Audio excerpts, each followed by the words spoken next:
Okay, boys and girls, we are in. This is number 2. We are on a Tuesday. It's a little gloomy out there. I got hailed on earlier today. Yeah, fun shit that one. So we are on number 2 of number 3. And this guy right here, we've never even met. We've never talked. This is going to be a ride for all of us to get to know one Mr. Freight Train. This is Stirring the Pot with Don Kincaid and my very special guest, Freight Train. What's going on, my man? What's going on, Donkey Kid? How are you, man? All right. Hey, we're hanging out as friends. We're in an open forum. We can smoke if we want to smoke. We can swear if we want to swear. It's all good. Hey, I'm already ready to go, brother. I got a couple twisted teas on the side. We're good. Well, I'd like to thank you for the time setting aside with all of this crap going on. Thank you for setting the time aside, because we kind of hang out. We get to know Freight Train. Again, I'm new to Freight Train. Maybe some people that are watching already know of Freight Train, but we like to introduce new fans to Freight Train, spread the name and all of that cool shit. And we take a little ride, Now, first off, you, the fam, everybody's good? Yeah, man. Yeah, we're doing good. We're keeping mom and the wife at home, keeping them out of work, keeping them at home. I'm still working because I'm an essential worker, but I'm limited to the people I'm around, so it's only the guys at work I'm pretty much around. So, we're staying safe, trying our best. The mom and the wife are going a little insane, stuck in the house, but otherwise, it's all right. What I do come to find is a lot of wrestlers that I meet are already introverts. So this isn't really a whole lot different from what they do outside of wrestling. But some are just chomping at the bit to get back out. Oh, I know. I still talk to a lot of the guys, and they're all like, yeah, they want to know what I'm doing for my next show. They want to know what we're going to do when. And I'm like, dude, just, relax. When it comes, we'll get to it. I got a million ideas in my head, but I can't put them pen to paper because I don't have the people around, But, the wrestlers are a very, very weird group of people. We're a very weird and odd group. Fans as well. That's what makes this whole dance a lot of fun. Now, yeah, absolutely. We talk a lot about character. Maybe your upcomings. And I know I can see through the camera you're no spring chicken, so we would like to figure out where you come from, what you've done, and all of that cool shit, right? Obviously you're active right now, so I kind of want to start there and just take the journey with me. I bounce all around the timeline, so just take this ride with all of us. Yeah, absolutely. So nowadays, I see you have the OCW shirt. Let's start right there. What's with the OCW? What's it stand for? What's your position? Tell us a little bit about that. All right, awesome. OCW stands for Outlaw Championship Wrestling. I am the owner of Outlaw Championship Wrestling.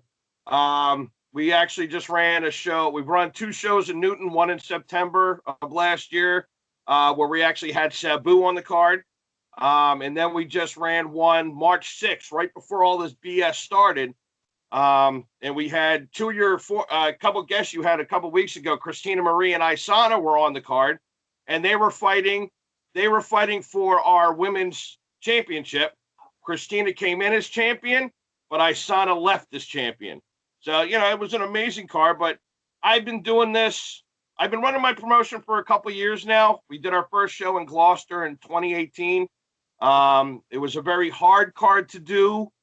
My father had passed away a month before the card, and I was really hoping for him to see me finally have a show on my own, but I knew he was looking down on me the whole night because everything went almost smoothly, so it wasn't too bad.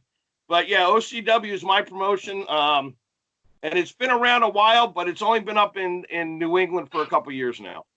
Okay. Now, obviously, we'll get into the performer side of what you do, but being a performer, getting into that promotion side of it, as a performer, trying to get on a show, doing the whole bit and what it makes, what it takes to make happen.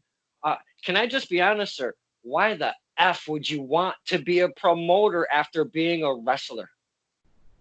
Yeah, everybody asks me that, and it's like, I know that there was a gentleman in Beyond the Mat with Terry Funk's buddy. He said the line that I live by is, it gets longer and longer between your matches.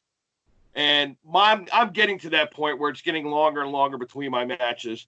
And I just love wrestling so much. And I know promoting is a hard thing to do, but I just love the sport so much, I can't not be near it.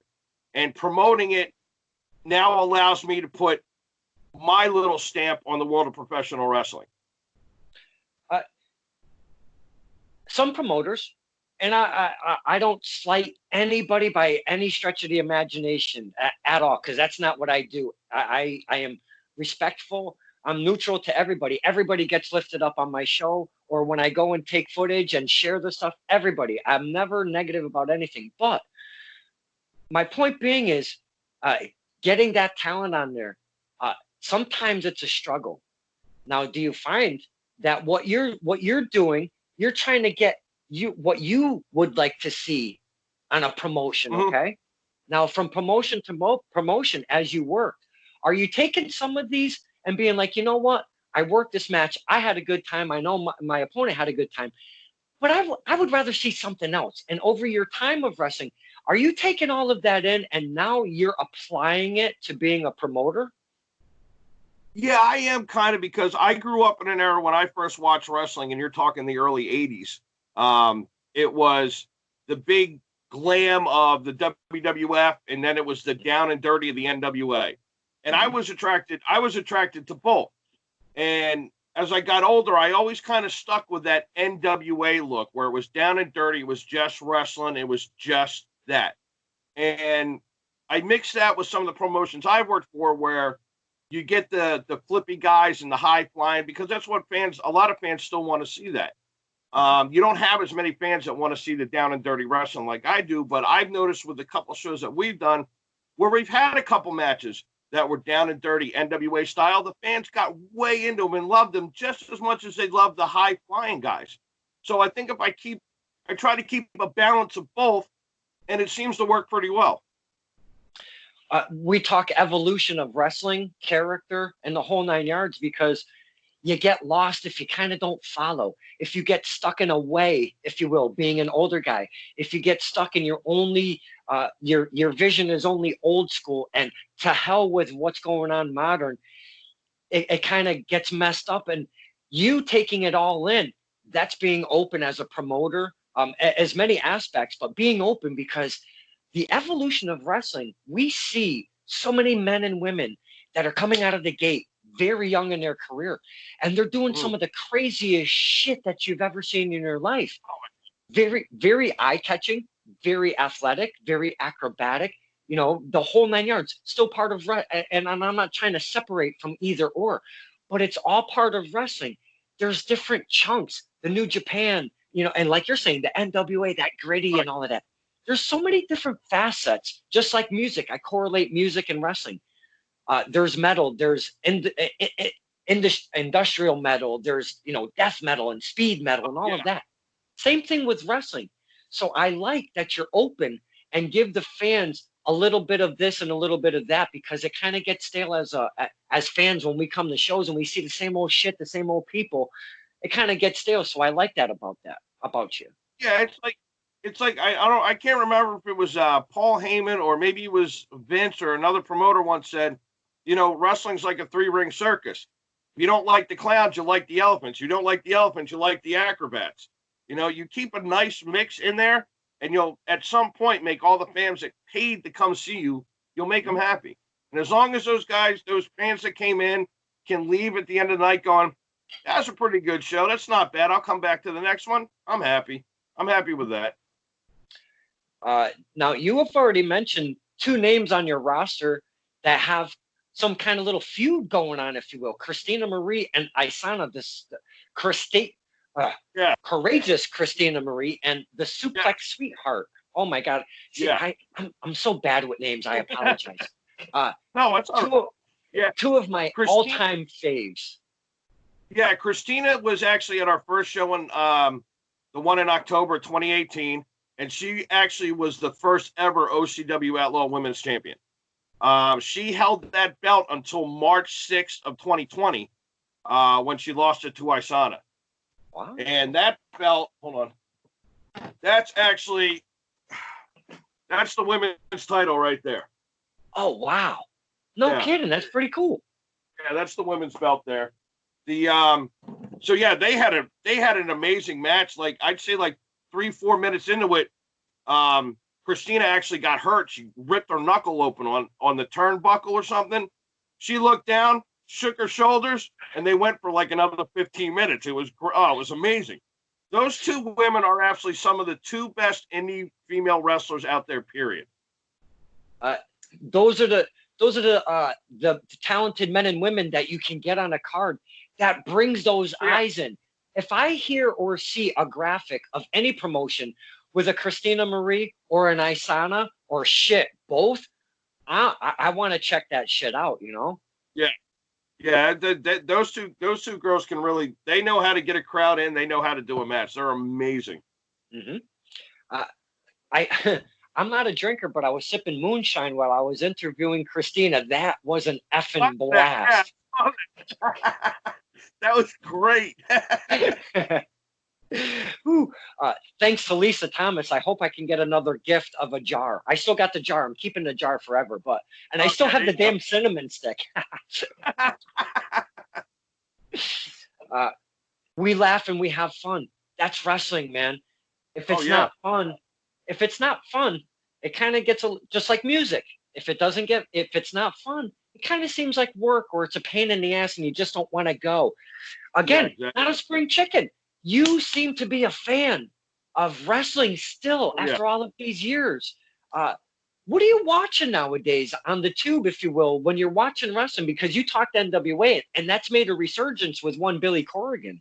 Yeah, I've watched a little bit of the NWA Power when I get a chance on YouTube, and then every once in a while I'll watch Monday Night Raw or I'll catch a SmackDown. I do like AEW right now. I watch a lot of Ring of Honor and New Japan on YouTube. But yeah, I just try to watch as much as I can when I can. You know, I don't let it envelop my life every day, but I do try to keep up with what's going on. Right. I mean, now we're talking the big leagues, right? And that's what we kind of go to maybe for ideas or inspirations to kind of maybe bring into an event or what have you, or bring to your move set. Like, holy shit, I can do that. But if I do a little twist, I can kind of make it my own. And that's kind of what we, using the bigger platforms with. And that's where you kind of want to get there. If you're a wrestler, you kind of want to get to the big platforms. But my point being is, watching all of that stuff, it's very hard to keep an eye on the pulse on the indie scene at the same time. And I know ROH is a big helper with that because we see a lot of familiar faces. Impact is totally made of indie wrestlers. I mean, just through and through. Yeah, absolutely. So trying to keep an eye on all of that as a promoter, it's got to be a little bit difficult because now you've got to make a show or an event. I'm sorry, I don't like to call them shows. You have to make an event. And you've got to find some good men and women that are going to make your show what you would like it to be. How hard is it to find and get those men and women on your show specifically? Is it a task, or are they usually like, hell yeah, I'm ready?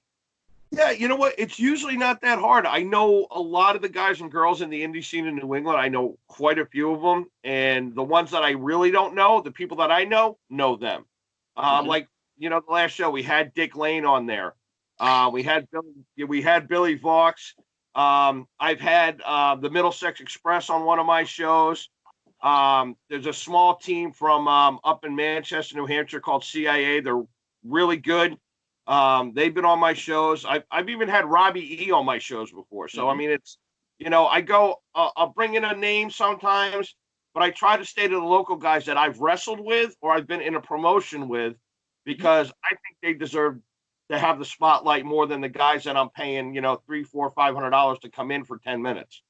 I absolutely feel you, my friend. That I think, because I love, like, I hate saying his name. I really do, but I say it a lot on these shows.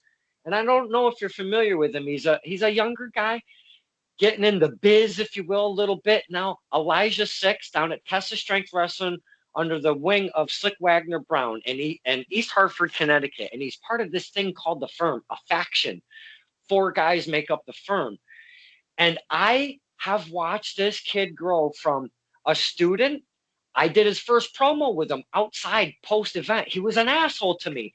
That's what I like about him. He took his character and he ran with it. He got in that ring. He trained his ass off. He right now, along with his brothers in the Firm, are really making a great splash in our local scene, because I'm from Connecticut, so we're quite a distance, you and myself. Yeah. We're quite a distance from each other. I love, and my point being is, seeing them come from the start and just sharing the footage, sharing the promos, the pictures or what have you. Because, man, one day, most of these guys and girls are going to be on TV in one way or another. And I would love just to be able to see that in the development of, characters and their whole career. Okay. You've got to be seeing some cool shit. And I know it's only been a couple years, but you've got to be seeing some cool stuff from watching from a distance as like the pop of the promotion, if you will, and watching the kids kind of do their thing, right? Yeah, I mean, it's actually, I've gotten a new perspective being a promoter, to be able to sit back, and I don't get pushy with their matches. I just let them know, this is how I want it to end. You guys get there. Mm-hmm. Use your imagination. Put on a show. Put something good out there. You guys get there. And it's really good to sit back and watch how well all of these guys and girls just come up with some of the greatest matches. And I'm talking stuff that's better than what's on TV. Mm-hmm. Like, if they had a name, it'd be a main event on some show on TV. And these guys are just phenomenal. And it's amazing to be able to sit back and go, yeah, man, they were on my show tonight. Yeah, that's awesome, Now, I love when I get to leave a show. I bring my dad to all the shows that we go to. But when we leave as fans, if we're quiet a little bit more than usual, you kind of get a feeling that show wasn't that great. But man, I'll tell you, 95% of the time, and I want to bump it up a little bit more, but you run into some bumps along the road when it comes to wrestling, just like anything else. May it be going to see a live band or anything. Man, we chatted up on the way back home, and we're usually like at least an hour and a half, 2 hours away from home. You as a fan, leaving a promoter, because I'm very curious now. I get intrigued by little things in wrestling.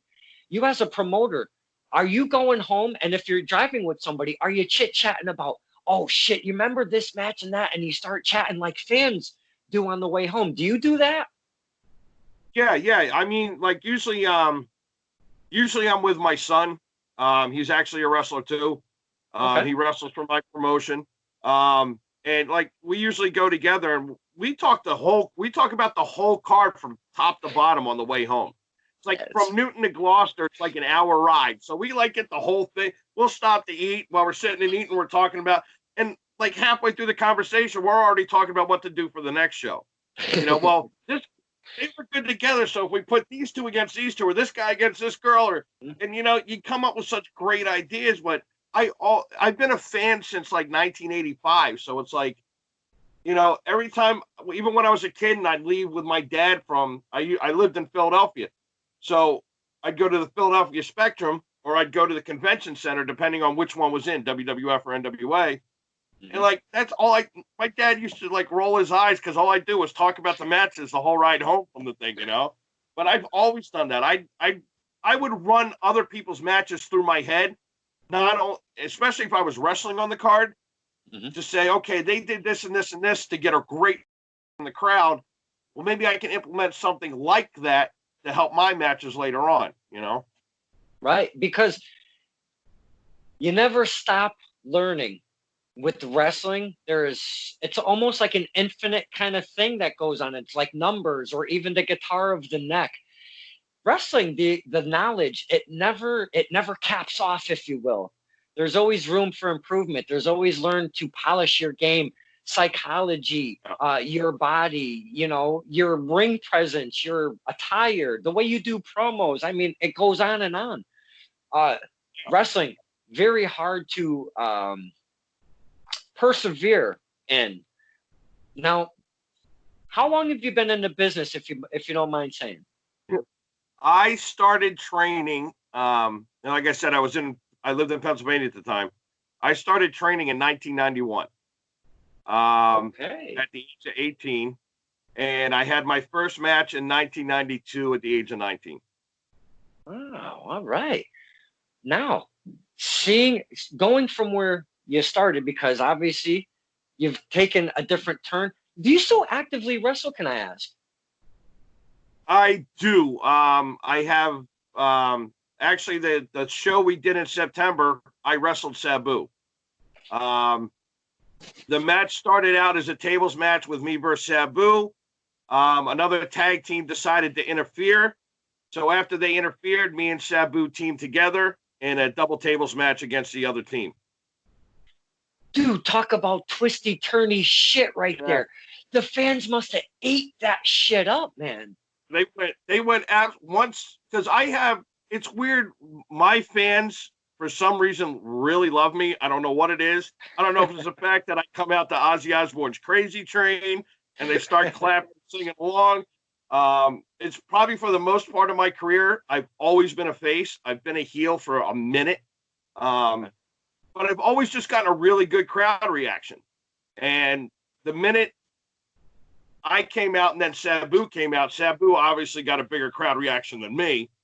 But the minute we teamed up, the place the roof went off and they just went nuts. It was amazing. Working with a guy like Sabu, I mean, working with local talent is a little bit different, because now you're working with a guy like Sabu. He's been in the game. He's been here. He's been there. Yeah. He's been all over the fucking world, that guy. Now, as an active wrestler, maybe it's not all the time. Like you said, some matches get longer in between, working with a guy like Sabu, do you get those butterflies like, man, tonight is going to be something fucking crazy for Freight Train, man? Yeah, I when I first came up with the idea to bring him in and do the whole match and everything, I was nervous as hell, because I'm like, like I said, I grew up in Philly, so I was there when ECW started. Before they were in the bingo hall, they were called the TWA, and they were in Mike Schmidt's bar with like this little 10 by 10 ring, and they would just blow the bar up. And when they went to the bingo hall at Swanson and Rittner Street, I was there every week. And I was training at the time, but I was there every week as a fan. And I got to meet Sabu, Christ, probably a dozen or two times. And it was, what was funny was, we were talking when he came up for the show, and we were sitting in the locker room talking. He looks at me and goes, "I know you from somewhere else." I'm like, "Yeah, you probably do." I said, "Probably ECW Arena." He goes, "Were you one of the guys setting up the chairs and doing seating and shit like that?" I said, "Yeah, that was me and my buddy and a couple other guys, And it was really odd that all the shit that this guy's gone through in his entire life, he literally recognized me after like 20 years. I was like amazing. I'm like, dude, that's crazy. But even without Sabu, when I still wrestle, I still get a little bit of the butterflies. Even if I'm just wrestling another local guy that's like me. It's because you want to go out, you want to do good, you don't want to screw up. And me being older, I don't bump as well as I used to. And, some of my stuff looks a little rough, but, the fans don't really get on me about it, so it's all good. well, we can be assholes like real quick, like, can't we? Yeah. Yeah. Now, the fans can be friggin' rough sometimes, man. Ugh. Now, I'd like to get out of you, since you're a promoter. You've been, you've been a wrestler throughout the course. The crowds. Do you find that the children are even louder and have even filthier mouths than the adults do? Oh, yeah, totally. Perfect example is the last show we had. It was, I'm trying to remember who it was. Oh, I think it was Bill Faw versus Theodore Liftington. And they went out the side of the ring, Liftington held Billy Vox and had the kids chopping him in the chest, right? And they're dropping F-bombs while they're hitting him. I'm like, what is going on here? I'm like, if I did that as a kid, my mother would have took me outside and beat my ass. I'm like, wow. It was the mouth on the kids is unbelievable. I can't believe it. Oh man, that tickles me so much because I don't like to see kids swear, but man, when they get that invested in what's going on though in wrestling, you've got them hooked, man. Yeah, absolutely. Now, I absolutely love being a fan. And the networking that I've made by doing the whole, video stuff. And now I do, like the promo stuff. And I do all of that. But I like to go to a lot of different shows because the crowds are different from here or there. And I'll use a prime example. Connecticut crowds, we do our thing. We hoot and we holler and stuff. We don't swear a lot, It's not our thing to be vulgar at the athletes, right? The men and women. But I went down to the Bronx at Dario's Fitness with my dad. I'm glad I brought a friend. Never mind family, just somebody next to me, a friend, a body of any kind. We go to Dario's Fitness. I'm not saying I was going to die, but dude, the crowd in that place was like a fucking crazy zoo. The music is going nuts. The fans are going absolutely bonkers when they cheer. They don't hold back and they swear like mother effers. Holy cow.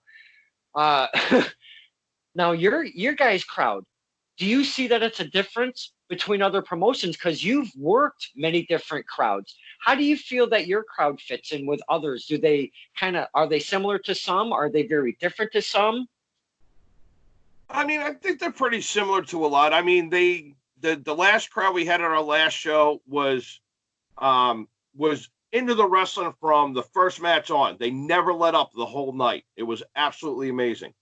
And I've also promoted shows where it took 2 or 3 matches to get that crowd going. They were kind of a little reserved and, it's like, come on. But, I mean, it all depends. It depends on where if you can put a good enough match and just draw them in from the first match, they won't turn away the rest of the night. And the last show, that's what we had. We had a 3-way dance with Delilah Hayden, Draven Filth, and Freaking Flax.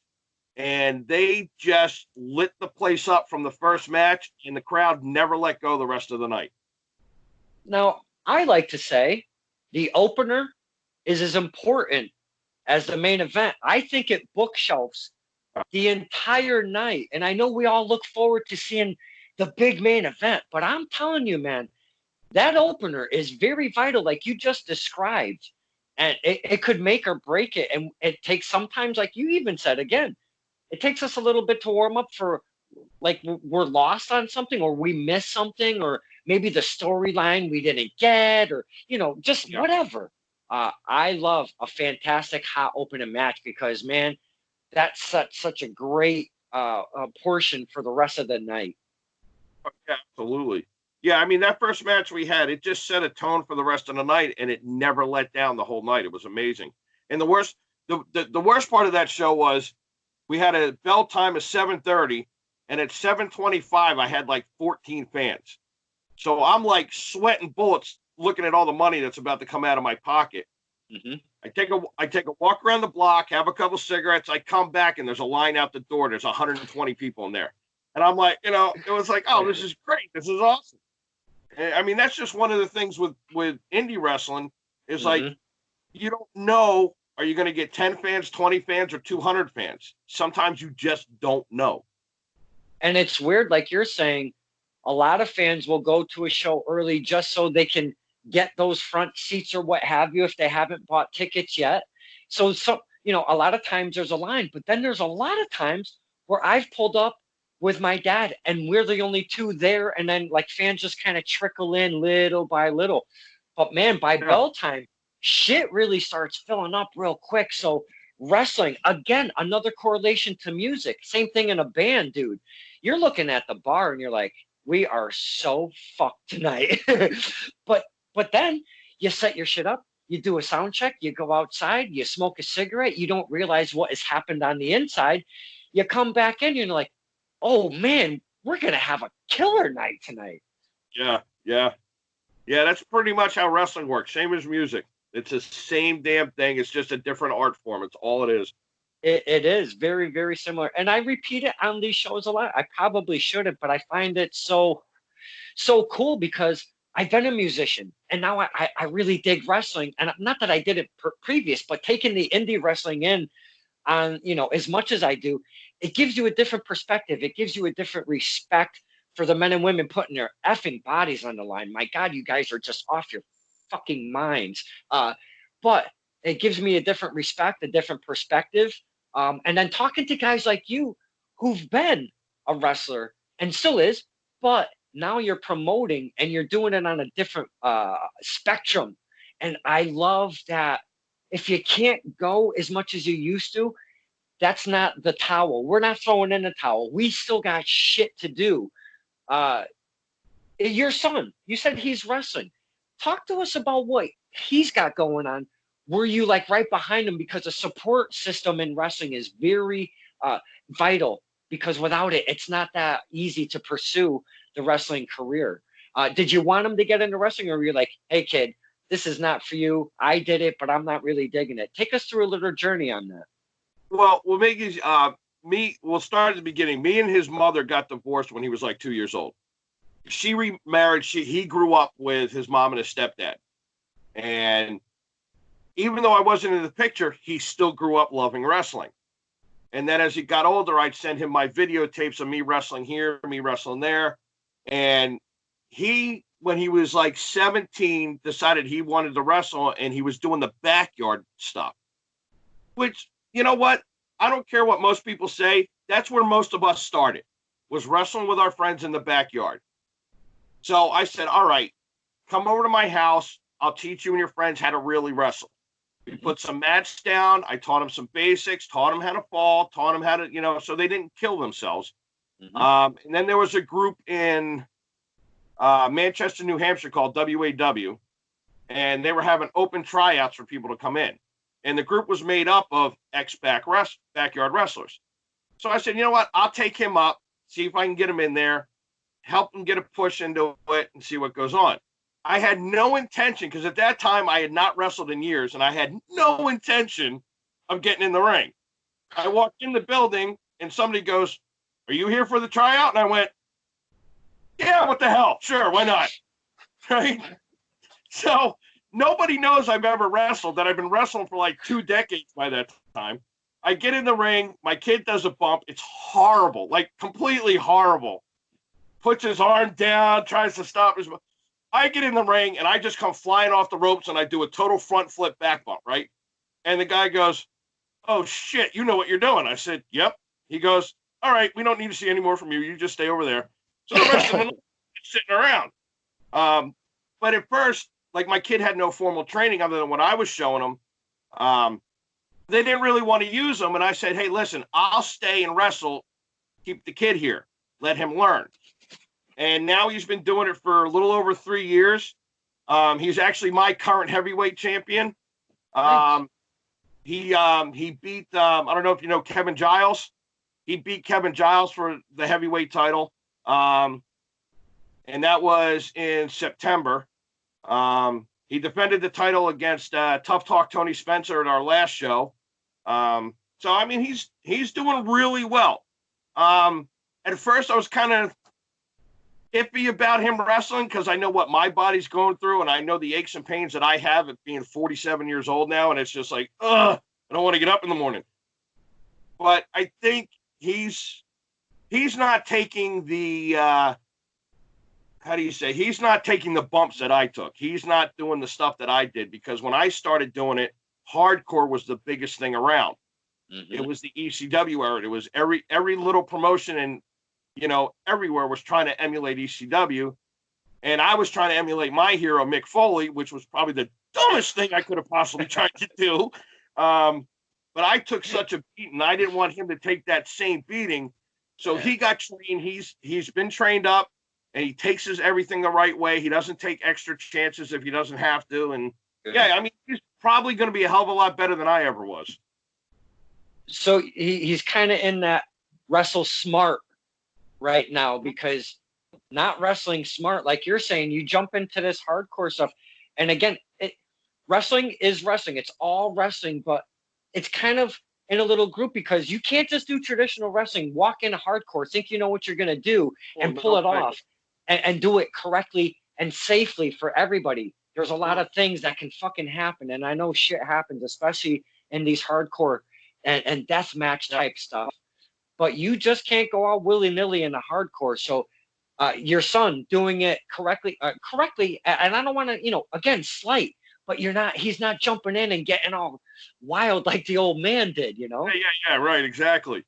Yeah, I don't need him going through barbed wire and thumbtacks like I did. I don't want him to do that. He wants to, and I said no.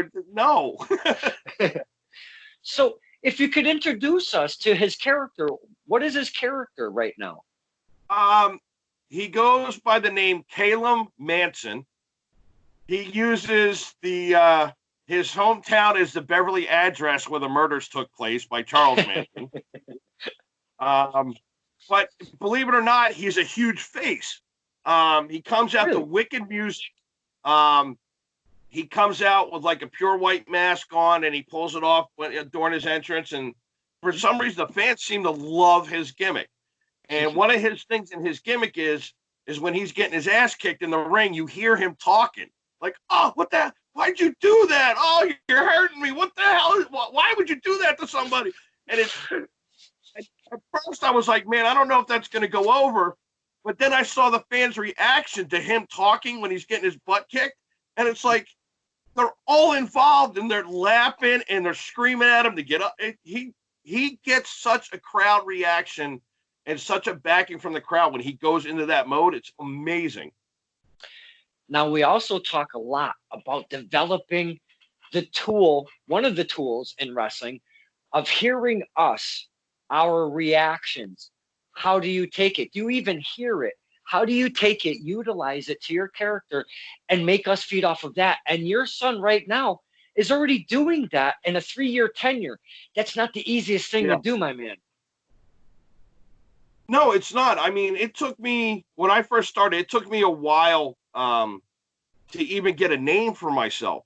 I mean, even as a character name. Because I was going around, I was using my first name, which is Matt, and I was using my grandfather's last name, which was Mountain. And I was going up Matt Mountain, and my tag team partner, Tommy Angel. We were the, we were the Midnight Riders. That was our tag team.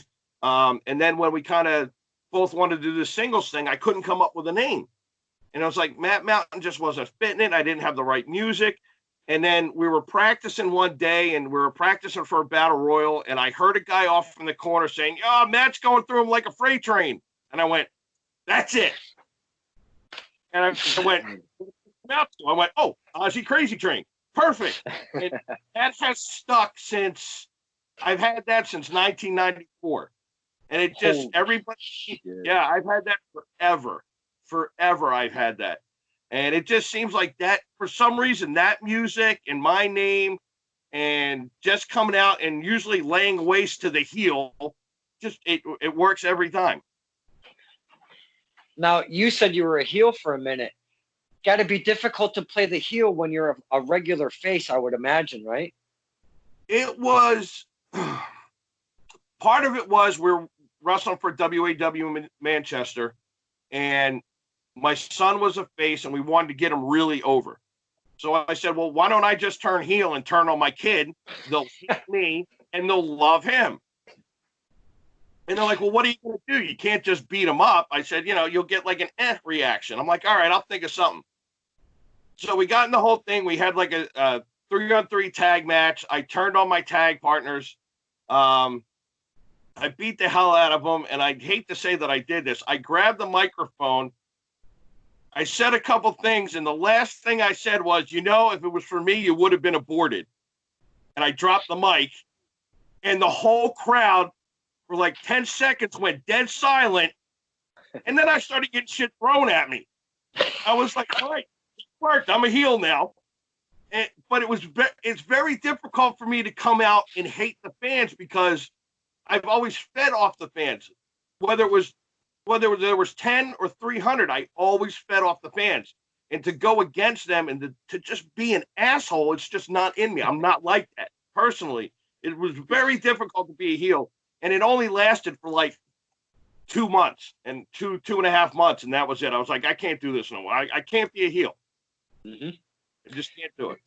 Because if it feels forced, then you get lost within yourself and your character and what you're trying to do. Then you don't elevate that character specifically as a heel, because if it's being forced and it's just not, you're not feeling it. It's like, what the hell am I doing, man? And that's exactly what happened. It was like the first couple weeks, it was fun. I was getting into it. And then like a month into it, I'm just like, I'm not feeling it. Mm-hmm. I can't come out and be an asshole every week. I said, I just can't do it, And eventually they were just like, all right, we'll turn you back to face and we'll just forget everything happened. I'm like, all right, that'll work. Wrestling, right? It happens like that. Wrestling. Yeah. There's no other business like it, I swear. No, there isn't. And that's what fascinates me about it, because it takes so much to make it happen as a career. I don't know how you guys and girls do it. We talk about the development and evolution of wrestling and character, and you're talking 1994. You pick up the name, you pick up Crazy Train as a theme song. Now you've used it all of this time, the name and the song. Has your gear, has the persona, has your look, has any of that changed, evolved over the course of you being Freight Train? Or have you been like, you know what, this shit works, I might do a little here, a little there, but I'm not changing a whole lot? Yeah, when I originally started, when it was me and my partner, we had he'd wear a leather jacket, I had the leather trench coat with the cowboy hat and all that. When I went to Freight Train, I kept the large leather overcoat and I kept the cowboy hat. And then when I went to WAW, I added the moniker, the Heavy Metal Cowboy. Okay. So I added the Heavy Metal Cowboy, and I was coming. That seemed to really like just put the whole gimmick. It took 20 years to put that moniker on, but when I did that, it kind of like really stuck together. But I never really changed my look over the look always stayed the same. It was the leather jacket, the cowboy hat. I had like I used to have like the old Kevin Nash pants with the fringes down the sides and stuff like that. I wore those, with the straps up, but my look really never changed. I always had the long hair, the cowboy hat, and the Aussie. That was it. It was always the same. Now, the indie scene, where your career has gone, are you comfortable with, you know what, I did a ton of stuff, really cool stuff. There's highs, there's lows. It's wrestling, it's music, it's life. That's what it is. Are you good where what you've, where you're at and on the indie scene, or were you trying to get to that big stage of the WWE or what have you? When I first started, my first goal was to try to get to, I wanted to get in the ECW. And I actually had a tryout with them. I had a dark match with them, and they were like, "Nah, you're not ready yet." And I probably wasn't. I mean, back then I was pissed, but in hindsight, I know I wasn't ready. There was no way. And I always wanted to just have that one match on Monday night or whatever it was. And I never had it. And I'm fine with that, because I've met hundreds of great people. I've been in hundreds of great locker rooms, and I've had some incredible matches over the course of my career with people that nobody's ever going to know who they are. And I'm good with that. I got a couple matches already lined up for when this stuff is ever over. I got a couple more lined up. Hopefully they happen. And, I'm never going to quit. I think I've retired like 6 times. I'm pulling the Terry Funk and the Ric Flair. I always say I'm retiring, and then, 3 months later I get a call, or 2 months later, "Hey, can you come do a match for us?" "Yep, I'll come help you. No problem. I'll be right down." It never changes. I don't think you ever really retire from wrestling. You never do. Now you're talking, you have some some matches that's already in your head that you would like to see yourself in down the road when all of this is kind of over and we get back to the swing of stuff. And any opponent, you don't have to name them all, but maybe you can give us the fans just a little sprinkle of who do you have that you would like to be across the ring from? Well, I was supposed to. I don't know if you know MAW at the Chop Shop. I certainly do. They recently changed to a different company now, under different ownership. Right, to RUW. So right before all this happened in February, I wrestled Butler in a regular match for the United States title. He couldn't pin me, so he hit me with the belt. So they were setting up a no DQ match for me versus Butler for the United States title, but that hopefully will happen in the future. And at our last show for OCW, after I did a little spiel at intermission, and I was attacked from behind by Derek Simonetti with a steel chair. So that match was supposed to happen on our next show, which was supposed to be in May, but I don't think it's going to happen. But when our next show happens, it's going to be me and Simonetti in an OCW Outlaw Rules match, which means there are no goddamn rules. That's wow. Holy shit. That kind of seems right up your alley, in your comfort zone, if you will, no? Oh, yeah, totally. Yeah, because I put my body through a lot. I know what I can take, and I know Simonetti can't take what I'm going to give him. So I have no qualms about it. And that's a legit shoot. I'm going to kick the living shit out of Simonetti. Where is this supposed to happen, at OCW? Yeah, it's supposed to happen at OCW at our next show in Newton, Mass. It's just going to be a matter of when all this stuff lifts, when we can do the show. It was supposed to be in May, but we don't know what the hell's going on with all this COVID stuff. So once that clears up, that's definitely happening. I'm to remember now that my brain catches up in weird stages. I remember seeing the flyer with Christina Marie on it now, the Outlaw Championship Wrestling, old school, like a Western kind of flyer. Am I correct on saying that? Yes. Okay, cool. I want to make sure I got the right one in mind. That was a little bit ago. And if I'm not mistaken, it probably was a little bit too far for me to drive time-wise. But you know what? If you're telling me that that's going to be on the bill, I would love to see you perform live for the first time. And I don't care where you're at in your career. You guys going at it like that? Are you fucking kidding me? I got to see that shit live, man. Most I'm probably about 99.9% sure that Christina will also be on that card. Wow. And it'll probably be a rematch versus Isana for the women's heavyweight title. I'm going to go back on the face page. And for those that don't know, go on the face page. Look out, Outlaw Championship Wrestling. What other formats are you on, the social medias? We have a YouTube channel that's Outlaw Championship Wrestling. I do believe we have a Twitter account, but I can't think of it off the top of my head. But I think that's Outlaw Championship Wrestling also. Our Facebook page, we had like 300 or 400 followers. We did the show in Newton, and now we're over 1,000. So, nice. It's friggin' awesome. I got people from all over the planet following me. It's great. That's awesome. So, boys and girls, look them up, Outlaw Championship Wrestling, because I don't like to go past a 2-hour ride. And I got a feeling that OCW is a little bit past the 2-hour mark. But you know what? You guys are doing some special shit out there that I am totally about. And I'm going to make the trek. When you guys come up. Yeah, we'd love to have you up here. That'd be awesome.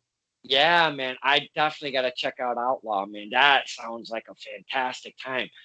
And, man, I don't mind traveling. But I'll tell you, those rides to and from sometimes get you. But like we were talking before, me and Dad, we kind of chit chat about what happened throughout the show. And like you said, your son and you do as well. But my what I've been finding on this show is if maybe there's while you're on the road doing the wrestling thing at a regular point in your life, I'm sure you've got a million road stories that you could maybe look at them laugh. I knew it. Look at them laugh. Tell us the one that sticks out right now because we love that shit as fans. All right. It was 90, I want to say it was 93-ish, 94 maybe. And me and my buddy were still wrestling. We were doing a loop. We were driving from Philadelphia to Maryland to Virginia, back to Maryland, back to Philly to do a show on a Thursday, Friday, Saturday, and then a Sunday afternoon. And we never made any money. It was like, $25 here, $50 there. I mean, that all went to gas. But we showed up at a show. We were supposed to be the opening match, go out against their tag team champs, do like a 10-minute match, lose, and move on. Unfortunately, their tag champs couldn't make it. So we were like, all right, we'll just go wrestle each other. We know each other real well. We'll just do the first match. We'll wrestle each other. They're like, no. We got another tag team for you. I said, all right, no problem. I said, who is it? They go, yeah, you might not want to wrestle him. I'm like, what do you mean I don't want to wrestle him? It was the Road Warriors. Oh, shit. I said, no, I'm not doing it. They're like, why? I'm like, because I am nowhere in the league with these guys. So Animal actually came over and he's like, listen, just go out, do this, and this, and the match will be done in 3 minutes. All right, 3 minutes. We go out. We literally get the living shit kicked out of us for 3 minutes. I wind up with a separated shoulder. My partner took the Doomsday device, was concussed, and had his nose broken. And it was in less than 3 minutes. Less than 3 minutes. We got out of the ring. We went into the back. We both went over, shook their hands, said thank you, and walked away. I mean, we got fucked up. But it was like one of the best times ever. It was awesome. Oh, it was amazing. We got fucked up, and it was one of the best times ever. It was amazing. I love that line right there. Yeah. Plus, instead of the normal 25, we got $100 for the night, so we were happy as Holy shit, man!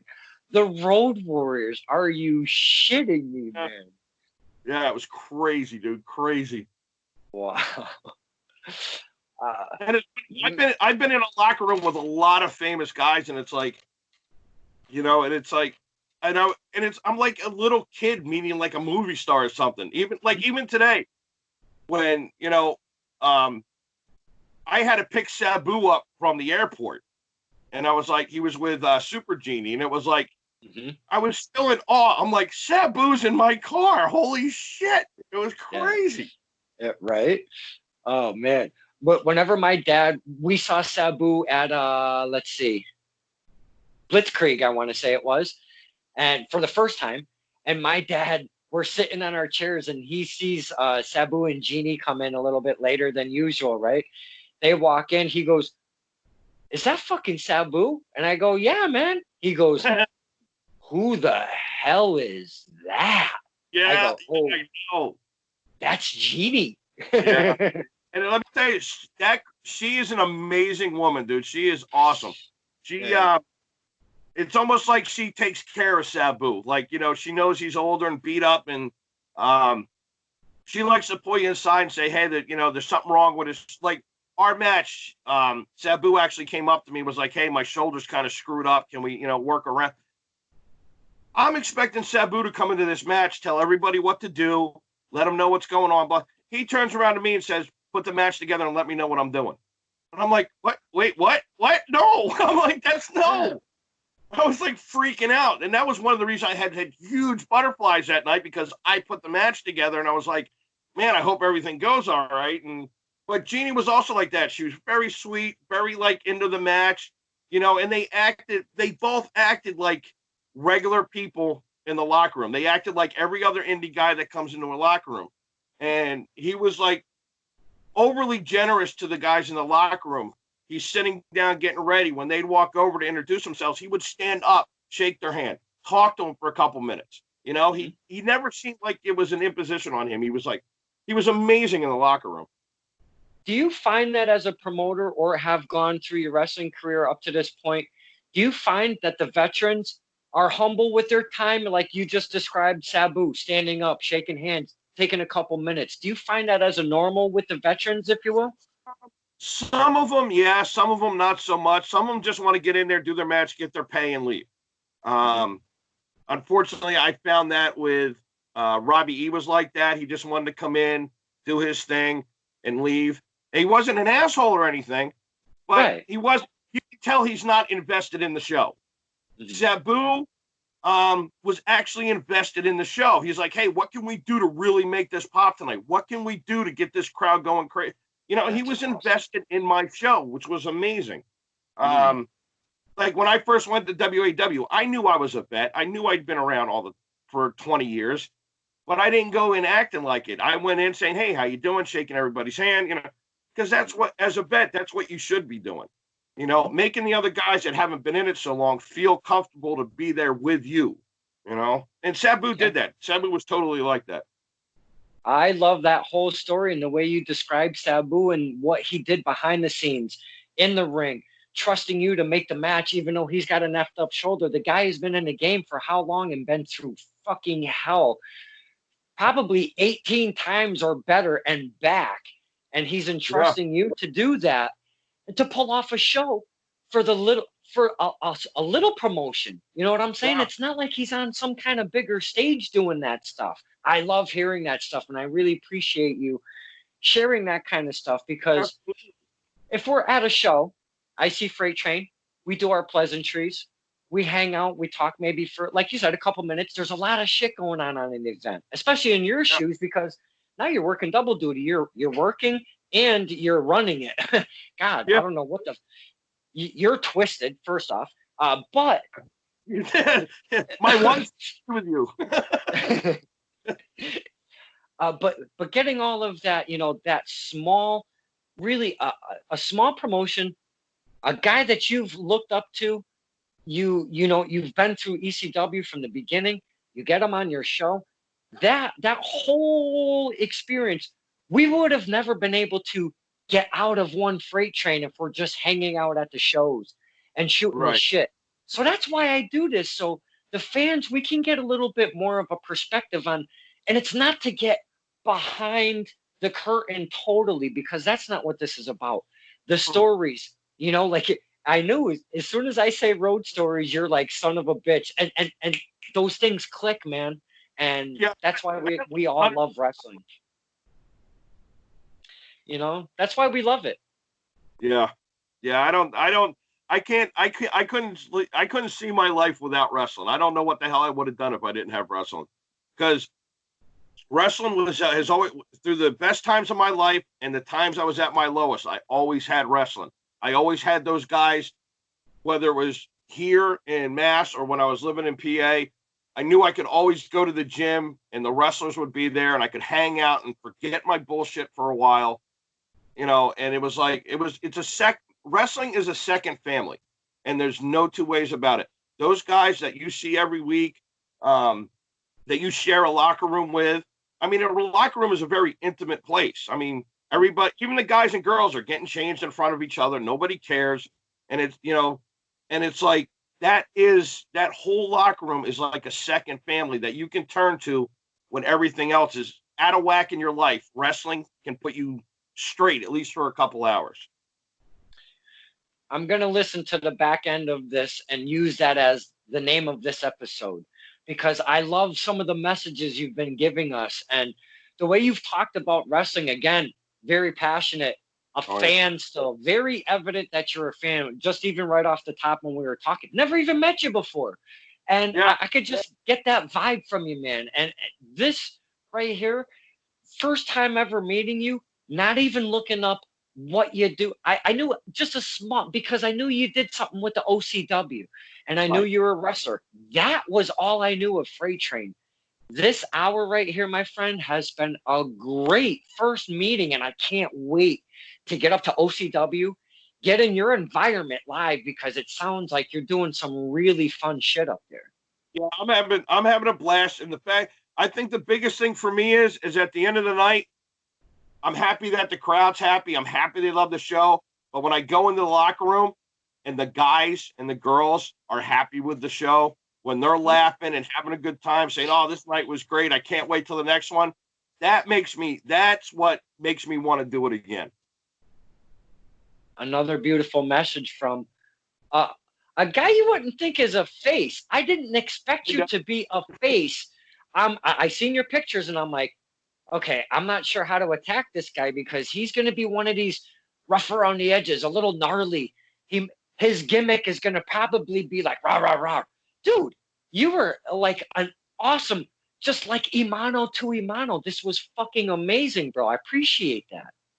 This has been awesome, man. I'm glad I could get on with you, dude. I mean, I've watched a lot of your videos and all that shit. And I'm like, dude, that's why I text you. I'm like, dude, I got to get on there. And you're like, yeah, come on. I was like, oh, this is going to be awesome. Because I did Leo Connor's show a couple months back. And and he's awesome. I love that guy. And then you were doing this with all this stuff going around and you were putting this on like this and giving everybody some insight to, wrestlers and their, who they are outside the ring as well as inside the ring. I mean, I was like totally enamored with it. I'm like, dude, I got to watch more. I mean, I think I've watched 20 episodes because every day at lunch, I'm like, all right, let me kick on another episode and check it out, Dude, that's why we do it. Thank you so much for watching even more than one episode. That's amazing. I thank you for that. Yeah, they're freaking awesome. I love them.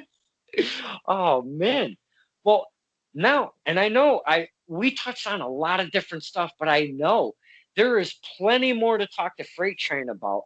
So what I like to do is leave a little mystique, leave some of the stuff behind because I would love to do a follow-up in the future. Maybe we can kind of get together and do that. Yeah, absolutely. I'd love to, man. Hopefully if this stuff's over, we can do a live one-on-one together somewhere. I used to do weekend drives like 80 fucking hours in the car, man. I'll drive 2 hours down to Connecticut. I got no problem. Give me something to do. Dude, I just had Moonshine McCready. I don't know if you're familiar with Moonshine McCready, one of my all-time faves. Now, Moonshine McCready, he doesn't know how he's a hillbilly, drinks a lot of moonshine, doesn't know how to use a computer or his phone. I don't even think he has a phone, for crying out loud. He came to my house last night. I started a fire right in the back, and man, we drank. He brought some 420 moonshine. Woo! I got fucked up off of that little bit. We had a good time. So if you're saying that you wouldn't mind taking a ride, and I know we're going to see each other live sooner than later when all of this shit is over, you want to take a ride to my pad, we can start a fire. I got a bigger bond pit up at the top of the hill. We can put we can put pallets in there and shit and get a big fire going. I'd love to have you over, man. Oh yeah, I'd love to. I got a spare bottle of 151 around here. It's got a closed top on. I got to finish off somewhere. Dude, I'm not a drinker. I shit you not. Boys and girls, I'm not a drinker, but doing these interviews, I've become an alcoholic. Holy shit. Oh man, this has been a fantastic soiree, if you will, with one Freight Train. Freight Train, thank you for taking the time out of this whole crazy time we got going on. And man, sharing, opening up, giving us some insight of OCW, your wrestling background, your son, we talked about your son in wrestling. That's amazing. I can't wait to see him. Yeah, he'll be on the next show. He'll be on the same card. We're actually looking to try to get his opponent in. We're trying to get Trevor Murdoch to come in and to be his opponent for that night. Yeah. So it's going to be me and Simon Eddy in an Outlaw Rules match. We'll probably have the Christina and Asana going at it one more time for the women's belt. And hopefully the heavyweight title will go from Caleb Manson versus Trevor Murdoch. I can't breathe. That's the goal. That's the goal.